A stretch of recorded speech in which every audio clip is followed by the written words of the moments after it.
I always thought infidelity was something that happened to other people. Not to me. Not to us. Rachel and I had been married for 8 years. The passion had faded, sure, but I thought we were solid. Comfortable. Happy. Then I came home early from a business trip. Daniel's car, my best friend's car, was parked in my driveway. At first, I assumed he was helping Rachel with something. Maybe fixing a leak. Maybe borrowing tools. But then I saw the bedroom curtains twitch. And I heard her laugh. Not the polite chuckle she used with friends. The gasping, breathless laugh she only made when my stomach dropped. I should have stormed in. Should have kicked down the door, thrown punches, screamed. But I just stood there, frozen. Then I did something worse. I left. Drove for hours, numb, until I ended up at a dive bar on the outskirts of town. That's where I saw her. Lena, Daniel's wife. She was sitting alone, her wedding ring glinting under the dim light as she scrolled through her phone. When she looked up, her dark eyes were hollow. "Rough night?" she asked. I slid into the seat beside her. "You could say that." She smirked, swirling her wine. "Let me guess. Wife cheating." I stiffened. "How did you?" Then her phone lit up. "Incoming call, Daniel." Our eyes locked. A slow, sickening realization settled between us. "You're his wife?" I whispered. She exhaled, sharp and bitter. "And you're Rachel's husband." Silence. Then, "To shitty spouses," she muttered, raising her glass. I clinked mine against hers. That night, we didn't talk about them. We talked about everything else. Stupid movies, bad childhood pets, the places we'd traveled. We laughed, and for the first time in months, I felt alive. When the bar closed, Lena turned to me, her gaze burning. "You want revenge?" My jaw clenched. "Yes." She leaned in, her lips brushing my ear. I woke up in a hotel room with Lena's bare leg tangled in mine, her dark hair fanned across the pillow, and a single thought screaming in my skull. What the hell did we just do? Last night had been a blur of tequila, rage, and desperate hands. I barely remembered stumbling into this room. Only the way Lena's nails had dug into my back when I pinned her against the wall, the way she'd whispered make it hurt for them before biting my lip hard enough to draw blood. Now, sunlight cut through the cheap curtains, and reality crashed down. Lena stirred, blinking up at me with sleep-mussed eyes. For a second, neither of us spoke. Then, "Regrets?" she asked, voice rough. I should have said yes. Should have bolted. But the sight of the angry red marks I'd left on her collarbone sent a dark thrill through me. Daniel's wife. My best friend's wife. Not a single one. I lied. She smirked, rolling onto her back. Liar.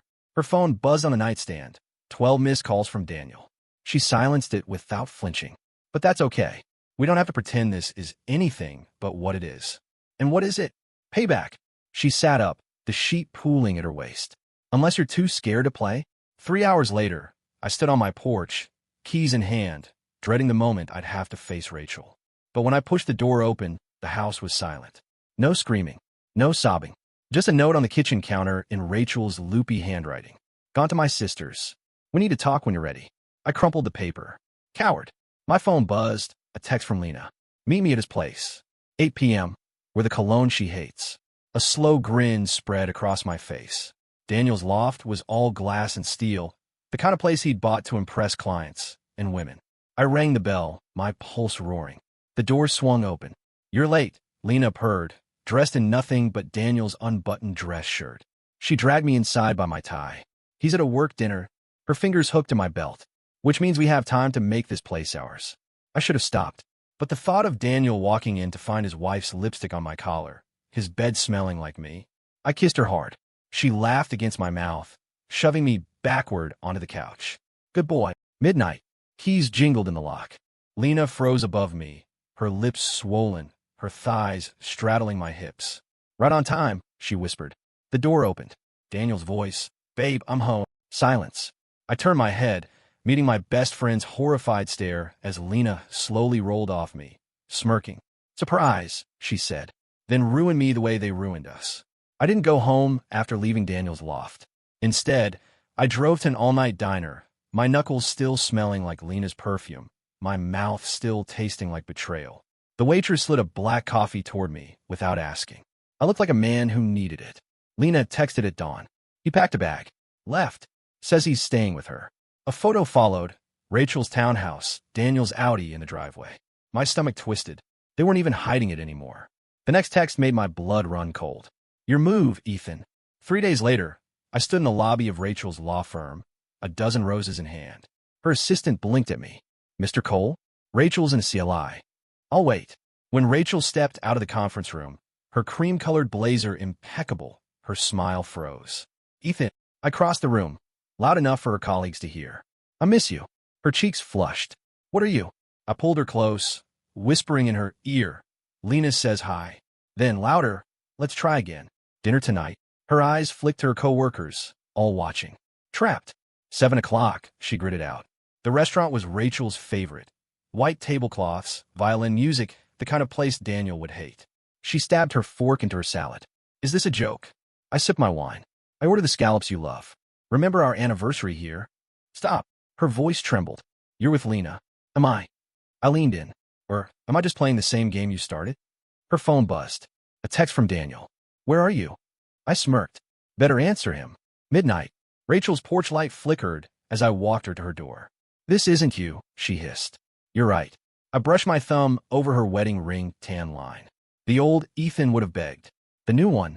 I dropped my voice. He wins. Inside, a shadow moved. Daniel, watching from the window. I kissed Rachel's cheek. Sweet dreams. My phone buzzed as I drove away. Lena, you're ruthless. I like it. Then a second text, a photo of her in my bed, wearing my shirt, toasting the camera with my whiskey. Hurry home. We have plans. Lena was waiting for me in the dark when I got home, her legs swinging lazily off the edge of my bed, a half-empty bottle of my best bourbon dangling from her fingers. You made her squirm, she purred, kicking my discarded shirt toward me. I watched Daniel's Instagram stories. He looked ready to murder someone. I yanked the bottle from her hand and took a burning swig. This isn't a game anymore. Oh, Ethan. She rose, her bare feet silent on the hardwood as she closed the distance between us. It was always a game. You're just finally learning how to play. Her nails scraped down my chest. But if you want to quit, I don't. The lie tasted bitter. She smiled like she knew.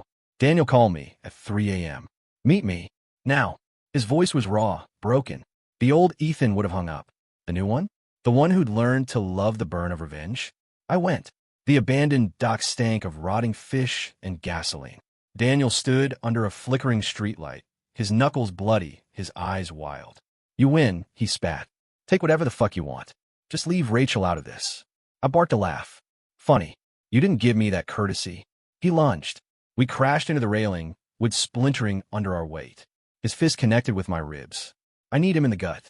She loves me, he gasped. Then why is she still wearing my ring? I shoved him back, pulling out my phone, a screenshot of Rachel's secret Instagram, a photo taken yesterday of her thumb still absently rubbing her bare ring finger.